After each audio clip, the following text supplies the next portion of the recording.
If you concentrate solely on your career, you can get a long way in your career. And I would say that that's a strategy that a minority of men preferentially do. That's all they do. They work like 70, 80 hours a week. They go flat out on their career. They're staking everything on the small probability of exceptional status in a narrow domain. But it's hard on them. They don't have a life. It's very difficult for them to have a family. They don't know how to take any leisure activity. Like, they get very one-dimensional. Now, it may be that unidimensionality is the price you have to pay to be exceptional at one thing, right? Because if you're going to be something like a genius level mathematician and you want to do that or a scientist, say, it's like you're in your lab all the time, you're working 70 hours a week or 80 hours a week, you're smart, you're dedicated, you're unidimensional, and that's how you get to beat all the other people who are doing that. It's the only way. But the problem is you don't get a life. Now, if you love being a scientist and you have that kind of focus of mind, well, first of all, you're a rare person, and second, you're going to pay for it. But fine, more power to you. But it's a risky business to do that. You sacrifice a lot for it. And I would say most often, if you're speaking about having a healthy life, that isn't what you do. You spread yourself out more. So, you have a family, you have some things that you do outside of work that are meaningful to you and useful. You have a network of friends. Those 3 things alone, or 4 things alone, are plenty to keep you well oriented. And then if one of those things collapses, everything doesn't go. Now, the price you pay for that is the more you strive to optimize that balance, the less likely you are to be fantastically successful at any single one of them. But you might have a very, if you consider your life as a whole, that might be a winning strategy. One of the things Carl Jung said, I really liked this. He thought that men went after perfection and women went after wholeness. So they're different value, they're different, there's something different at the top of the value hierarchy. So perfection would be stake it all on one thing and look for radical success. Not that all men do that, because they don't, but we're talking about extremes, at least with regards to the men that do that. The wholeness idea is more like, well, I want one thing in my life to be 150%, or I want 5 things in my life to be 80%. Well, there's a lot more richness in a life where you have 5 things operating at 80%, but you're not operating at any of them at 150%. I would say what we mean by soul is something like animating spirit.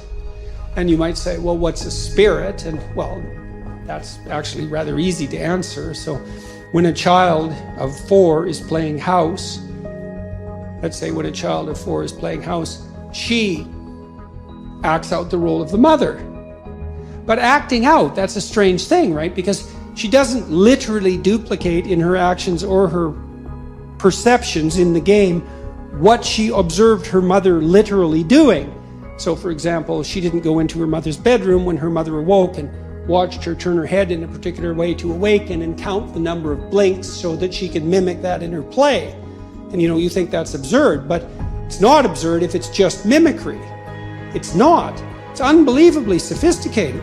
So what the girl does is she watches her mother manifest maternal behavior across a vast array of instances, and she integrates that with the image of the mother she's received from all the books she's been read and all the little movies she's watched, the Disney movies and so forth, and she abstracts out the animating principle of the maternal, and then she embodies that in play, and usually with a little boy, and that's practice for what's going to come later. It's unbelievably sophisticated, and she's embodying a spirit, and the spirit there is the abstraction of the central animating principle from multiple embodiments of its manifestation. And if you think children can't do that, well, then you don't know anything about children, because they do that all the time in their pretend play, which is a necessary precursor to healthy psychological development. And so part of what we refer to as the soul is the presence of that spirit, or maybe even the capacity of embodying such spirits. And it's very difficult to know how deep that goes. I had a vision at one point of all the men in my life who've been particularly influential in a benevolent way. And you think, well, just the mere notion of the idea that there could be a benevolent way that would unite the acts of benevolence across a series of men. That's all comprehensible to you. You take that as a matter of course when you say that there are such things as good men, and you can identify them, right? Something stable about whatever is good across multiple manifestations of incarnation, let's say. And I saw that transform into the Father person of the Trinity as the embodiment of that benevolent spirit. Now, I don't have any idea what that means metaphysically, because who does? But that spirit manifesting itself within is certainly part of what we refer to when we talk about the soul, and you can see that shine through people. I mean, it's part of what gives someone charisma. It's part of what elicits the instinct to imitate in you.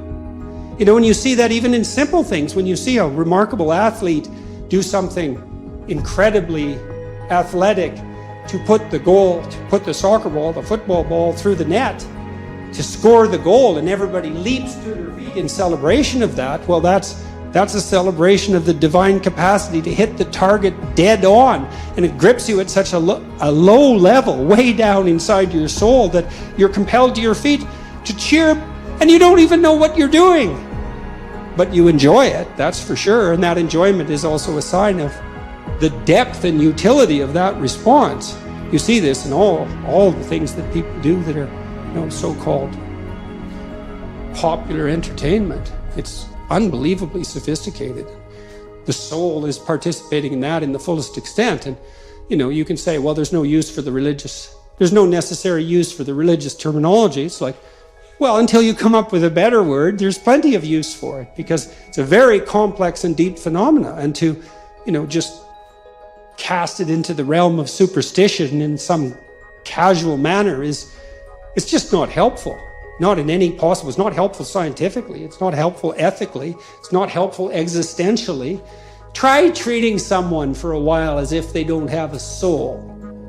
Just really, I mean it. Just, treat them like a deterministic machine, if that's your belief. Really act it out. You'll be like the most hated person in town in about 15 minutes. Well, I mean, what do you make of practical evidence like that? I mean, you interact with people as if they're free souls capable of choosing between good and evil. That's what you do all the time. And maybe you can addle yourself out of that by some ridiculous rationalist ideology, but that just means you're kind of a gabbling fool, and it's just going to make you trip over things you don't even notice in all of your social interactions. I don't care how you think philosophically or ideologically, you bloody well know that what I just said is true. So, and that's true even when you're interacting with an infant or a small child. It's true when you're dealing with someone who's elderly and virtually incapacitated in every way. You still see that divine spark, for lack of a better term, and we do lack a better term, by the way. You see that everywhere if your eyes are open and if you're willing to see it, and to the degree that you're responsive to that, then your actions are guided by love and your words are guided by truth.